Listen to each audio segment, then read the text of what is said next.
नमस्कार। हम लघु सिद्धांत कौमुदी के अंतर्गत संज्ञा प्रकरण पढ़ रहे थे। इसके अंतर्गत हमने अध्ययन कर लिया था, स्थानों का अध्ययन कर लिया था कि कौन से वर्ण का कौन सा स्थान होता है। तुल्यस्य प्रत्ययनम सवर्णम वाच्यम, इस सूत्र के अंतर्गत आज से जो है वो स्थान शब्द का वाचक है, तो उस स्थानों का हमने अध्ययन कर लिया था। और स्वरों के कितने भेद होते हैं, उदात्त अनुदात्त स्वरित, ऋस्व दीर्घ प्लुति, अनुनासिक और अनुनासिक, इनका अध्ययन कर लिया था। अब इसके बाद में इस सूत्र के अंतर्गत तुल्यस्य प्रत्ययनम सवर्णम वाच्यम, इसके अंतर्गत प्रयत्न शब्द आया है, तो अब प्रयत्न को हम पढ़ेंगे। तो प्रयत्न क्या है, इसके अंतर्गत पाणिनि जी ने कहा है कि यत्नो द्विधा कि यत्न है वो प्रयत्न है। यत्न का यहाँ पर प्रयत्न लिया गया है कि वो दो प्रकार के होते हैं, आभ्यंतरो बाह्यस्य, आभ्यंतर और बाह्य प्रयत्न। आद्य पंचता, जो प्रथम है आभ्यंतर प्रयत्न है, वो 5 प्रकार का होता है।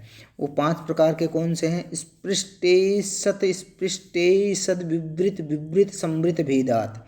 अर्थात कौन कौन सा? स्पृष्ट, ईषद स्पृष्ट, ईषद विवृत, विवृत और संवृत भेद से, ये 5 प्रकार के आभ्यंतर प्रयत्न होते हैं। इनमें से स्पृष्ट प्रयत्न कौन से वर्णों का होता है? अर्थात जो वर्ग हैं, क वर्ग है, च वर्ग है, ट वर्ग है, त वर्ग है और प वर्ग है, इनका क्या है? स्पृष्ट प्रयत्न होता है। और ईषद स्पृष्ट अंतस्थों का होता है। अंतस्थ वर्ण कौन कौन से हैं? य, र, व, ल, व, ये अंतस्थ वर्ण है। और ईषद विवृत है, जो ऊष्म वर्ण है, ऊष्म वर्णों का होता है। स, स और है, इन 4 वर्णों का ईषद विवृत प्रयत्न होता है। और विवृत स्वरों का होता है, अर्थात अच का क्या है? अच प्रत्याहार में जो वर्ण आते हैं उनका विवृत प्रयत्न होता है।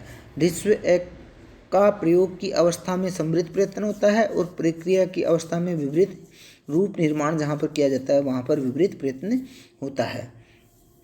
तो यहाँ स्पृष्ट का अर्थ है कि इन वर्णों के उच्चारण में जीभ, तालु आदि स्थानों को स्पर्श करती है या ओष्ठ परस्पर स्पर्श करते हैं। ईषद स्पृष्ट का अर्थ है कि जीभ, तालु आदि स्थानों को बहुत धीरे से छूती है, ईषद स्पृष्ट करती है। और ईषद विवृत का अर्थ है वर्णों के उच्चारण में जीभ और तालु आदि स्थानों के बीच में सकरा सा मार्ग खुला रहता है। और विवृत में क्या होता है? तालु आदि के बीच का मार्ग पूरा खुला रहता है, वायु रुकती नहीं है। समृद्ध का अर्थ है वायु का मार्ग बंद हो जाता है। अर्थात आभ्यंतर प्रयत्न और इन्हें बाह्य प्रयत्न जो हैं, बाह्य प्रयत्न अब आगे आएंगे। आभ्यंतर प्रयत्न की ये सारणी दी गई है, इसको देख लीजिएगा, याद कर लीजिएगा। अब बाह्य प्रयत्न है। बाह्य प्रयत्न कितने प्रकार के होते हैं कि बाह्य प्रयत्नस्त्वेकादशधा, बाह्य प्रयत्न 11 प्रकार के होते हैं। एकादशधा 11 प्रकार के। विवारः, स्वारः, श्वासो, नादो, घोषो, अघोषो, अल्पप्राणो, महाप्राणो, उदात्तो, अनुदात्तः, स्वरितश्चेति। अर्थात विवार, संवार, श्वास, नाद, घोष, अघोष, अल्पप्राण, महाप्राण, उदात्त, अनुदात्त और स्वरित, ये 11 भेद होते हैं बाह्य प्रयत्न के। अब खर प्रत्याहार के अंतर्गत जो वर्ण आते हैं उनका विवार, श्वास और अघोष प्रयत्न होता है। हस प्रत्याहार, जो प्रत्याहार मैंने आपको पहले जो माहेश्वर सूत्र हैं याद करोगे तभी आपको प्रत्याहार के अंतर्गत आने वाले वर्ण हैं वो याद हो पाएंगे।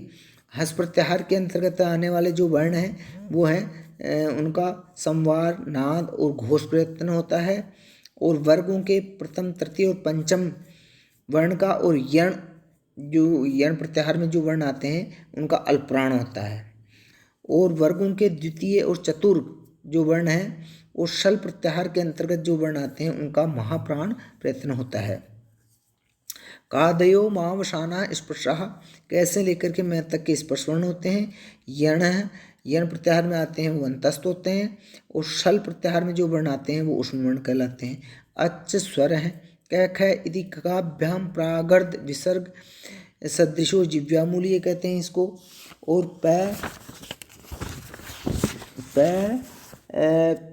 भाभ्याम इति प्रागर्ध विसर्ग सदृशो उपदमानीय, ये उपदमानीय कहलाता है। और ए इत्यचा अनुस्वार और विसर्ग कहलाते हैं। ये अनुस्वार कहलाता है और ये विसर्ग कहलाता है। इस प्रकार यहाँ पे इनकी स्पष्ट व्याख्या मैंने आपको कर दी है। अब विवार किसे कहते हैं? जिन वर्णों के उच्चारण में स्वर तंत्रों का मुंह खुला रहता है वो प्रयत्न विवार है। संवार जिन वर्णों के उच्चारण में स्वर तंत्री का मुंह बंद रहता है वो संवार है। श्वास वर्णों के उच्चारण में अंदर को वायु स्वर तंत्री में झंकार या रगड़ के बिना ही बाहर आती है, उसको श्वास कहते हैं। नाद वर्णों के उच्चारण में अंदर की वायु स्वर तंत्री में झंकार करती हुई या रगड़ती हुई बाहर आती है, नाद करती है, आवाज़ करती है। घोष में क्या है? ध्वनि गूंजती है वर्णों के उच्चारण में, अघोष में ध्वनि गूंजती नहीं है। अल्प प्राण में क्या है?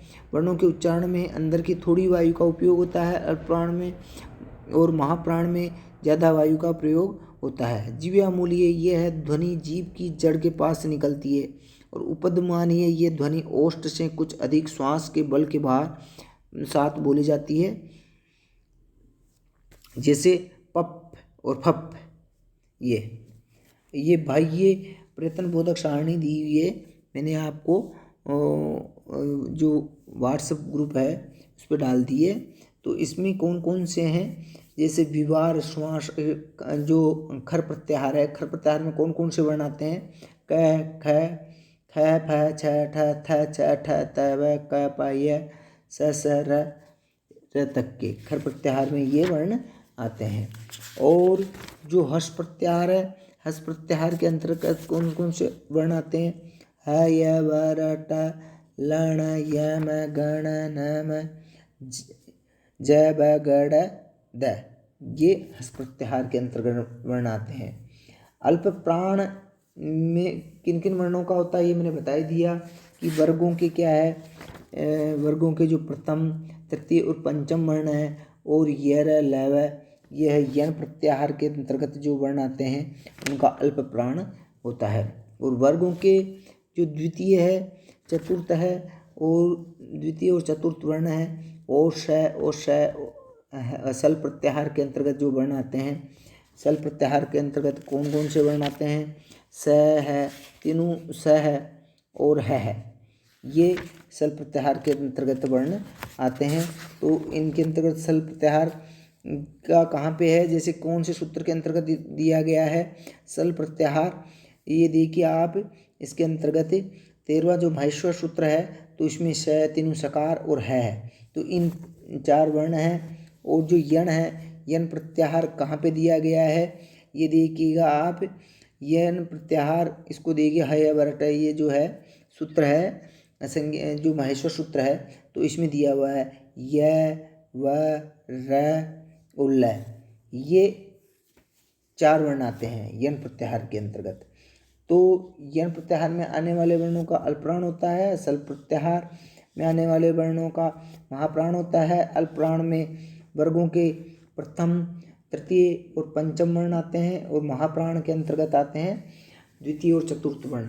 और उदात्त, अनुदात्त, स्वरित जो स्वर हैं, अच हैं, अच के अंतर्गत अच प्रत्याहार में जो वर्ण आते हैं उनका उदात्त, अनुदात्त और स्वरित जो है वो प्रयत्न होता है। तो इस प्रकार अच में कौन कौन से वर्ण आते हैं? अच प्रत्याहार में ए, ई, उ, री, लृ, ए, ओ, ऐ, औच। तो यहाँ च नहीं आएगा, ए, औ तक के जो हैं ये वर्ण आएंगे। तो इनका उदात्त, अनुदात्त और स्वरित प्रत्याहार होगा। अब मैंने आपको प्रयत्न बताए, इनको ध्यान से देखना है। और जो माहेश्वर सूत्र हैं उनको तो आपको बिल्कुल कंठस्थ याद कर लेना है। तो इस प्रकार मैंने आपको जो प्रयत्न हैं वो बताए, दो प्रकार के प्रयत्न बताए कि प्रयत्न आभ्यंतर प्रयत्न और बाह्य प्रयत्न।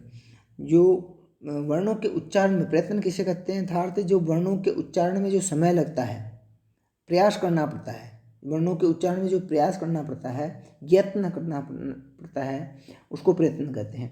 और वो दो प्रकार के होते हैं, आभ्यंतर और बाह्य। आभ्यंतर प्रयत्न 5 प्रकार का मैंने आपको बताया। स्पृष्ट है, ईषद स्पृष्ट है, विवृत है, ईषद विवृत है और संवृत है। स्पृष्ट जो वर्ग हैं उन वर्गों का 5 वर्ग हैं, उनका स्पृष्ट प्रयत्न होता है।